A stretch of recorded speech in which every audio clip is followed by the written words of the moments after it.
여러분 안녕하십니까? 저는 청년선교회 전초기지 민족복음화의 요람이 되는 육군훈련소 연무대 군인교회 김영호 목사입니다. 오늘 우리가 함께 나눌 말씀은 히브리서 4장 13절입니다.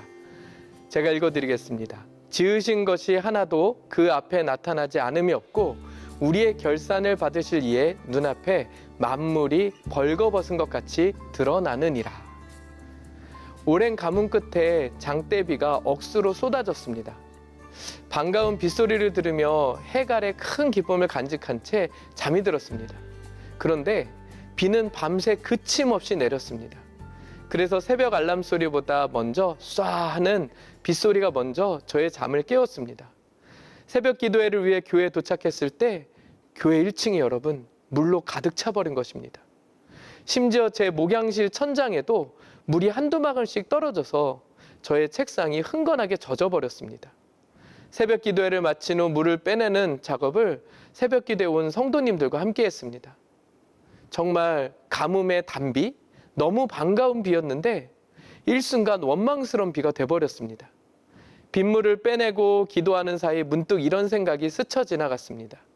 비가 오면 물이 샌다. 맑은 날에는 교회 건물에 균열이 있거나 틈이 있다는 사실을 생각지도 못했습니다. 그런데 비가 오니 균열이 드러나고 버려진 틈이 문제가 되었습니다. 큰 비가 내리지 않았다면 알아차릴 수 없을 뻔했습니다. 여러분, 맑은 날에 알 수 없는 것이 비 오는 날에는 밝히 드러나는 것입니다. 이 일을 경험하며 한 번 더 질문을 해봅니다. 건물만 그럴까? 그렇지 않습니다. 사람도 그렇습니다. 인간관계, 영성생활, 일터생활이 그렇습니다.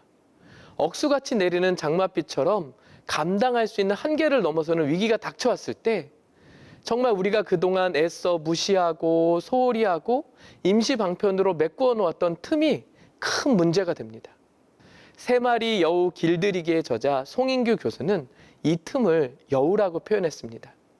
인간관계와 신앙생활에 있어 야망, 질투, 경쟁이라는 여우가 우리들의 건강한 삶을 무너뜨린다는 것입니다. 이 여우를 관리하고 틈을 메우기 위해서는 우리가 하나님을 갈망하고 서로 돌아보아 사랑과 선행을 격려하며 부르심의 상과 표대를 향하여 달려가야 한다라고 강조하고 있습니다. 오늘 나는 틈새를 관리하지 않고 큰 일만 바라보고 쫓아다니고 있는 것은 아닐까?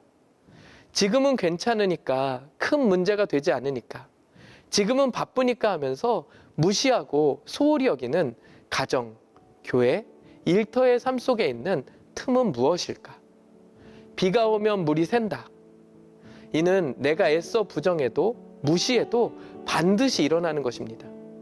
네덜란드 소년처럼 강둑을 주먹으로 막으려 하기보다 강둑에 난 작은 틈을 미리 앞서서 관리하는 것이 지혜 아닐까요? 성경은 우리에게 전합니다. 지으신 것이 하나도 그 앞에 나타나지 않음이 없고 우리의 결산을 받으실 이의 눈앞에 만물이 벌거벗은 것 같이 드러나느니라. 이 말을 제 말로 바꾸어 보면 비가 오면 물이 샌다. 여러분 이를 기억하고 삶의 틈을 잘 관리하는 지혜 있는 성도님들이 되시기 바랍니다.